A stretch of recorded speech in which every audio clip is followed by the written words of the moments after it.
Édouard Philippe a entendu hier qu'il fallait répondre à l'ultra-violence par l'ultra-sévérité. Je lui demande, Monsieur le Premier ministre, quand est-ce que vous allez répondre à l'ultra-précarité par l'ultra-partage des richesses, à l'ultra-obsolescence de cette 5e République par l'ultra-refondation des institutions? Je vous le dis très clairement ce matin sur votre antenne, la France insoumise, ses élus, ses orateurs, personne chez nous n'est adepte des stratégies de violence ou d'intimidation personnelle. Mais les injonctions au calme sans réponse politique seront sans effet et le Premier ministre n'y répond pas. Adrien Quatennens, est-ce que vous redoutez que ces mesures annoncées par le Premier ministre aient un effet contraire, c'est-à-dire amplifient le phénomène de violence ? Je ne l'espère pas, mais je pense qu'en tout cas c'est sans effet pour le mouvement et sans réponse. Vous savez, il y a des gens qui expriment une souffrance considérable. Puis il faut rappeler aussi que même s'il y a de la violence, et c'est aussi votre travail d'en parler, de le montrer, il y a aussi pour la majeure partie des mobilisations tranquilles, calmes, fraternelles, des gilets jaunes qui s'organisent de manière tout à fait positive.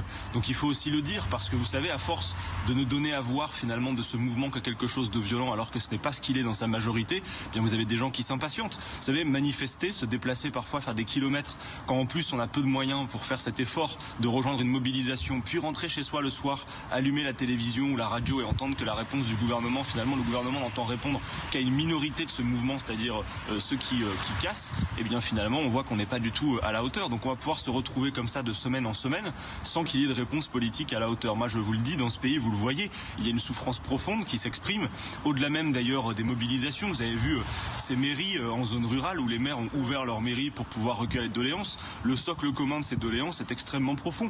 Il est temps de mieux répartir l'effort entre tous et il est temps de penser à refonder les mécanismes de notre démocratie. Oui, c'est clair, la réponse politique qu'il convient d'apporter à ce mouvement va contraindre le cap qu'Emmanuel Macron entend maintenir, ça je peux vous le garantir. Mais en attendant, ce n'est pas par une réponse simplement répressive que l'on va venir à bout de ce mouvement, surtout que je m'étonne de voir sans cesse le gouvernement avoir des injonctions par rapport à la violence à géométrie variable. Parce qu'il faut quand même rappeler aussi qu'il y a eu de nombreux blessés parmi les manifestants. On n'a pas entendu un mot de la part du gouvernement là-dessus.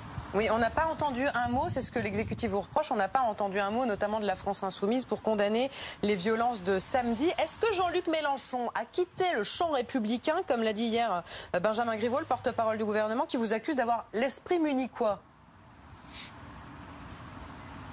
Ouais, c'est clair que par une telle déclaration, je pense que Benjamin Griveaux a largement franchi la ligne rouge parce que depuis quelques jours, ce gouvernement aux abois entretient la confusion. Je vous le redis très clairement, Jean-Luc Mélenchon l'a écrit à de multiples reprises. Si les gens font l'effort de le lire, ce qui parfois semble être un effort considérable si on vous écoute, Jean-Luc Mélenchon n'est pas partisan d'aucune façon de la stratégie de la violence. Nous appelons, nous, à une révolution citoyenne avec des arguments, des bulletins de vote, calmement. Et d'ailleurs, nous pensons que la réponse à ce mouvement, si elle doit être radicale, au sens du curseur politique qu'il faut mettre, une réponse d'ampleur, eh bien c'est une réponse qui est urgente et souhaitable. Donc moi je vous le dis, rien ne sert de faire simplement dans la petite phrase, dans la condamnation à géométrie variable, de réciter à la place d'interlocuteurs politiques le texte qu'ils devraient dire du point de vue du gouvernement. Il faut une réponse politique à la hauteur, sinon, vous savez, les violences, tout le monde peut les déplorer. Du côté des Gilets jaunes, vous l'avez entendu, beaucoup de gens les déplorent aussi. Vous allez dire beaucoup de gens qui veulent manifester pacifiquement et qui par impatience face à ce gouvernement qui ne leur répond pas, finissent par, oui, basculer. Vous savez, pour beaucoup, mettre le gilet jaune, ça signifie plus rien avoir à perdre, il faut l'entendre. Donc il faut une réponse politique et je regrette qu'hier soir, Édouard Philippe en ait manqué l'occasion.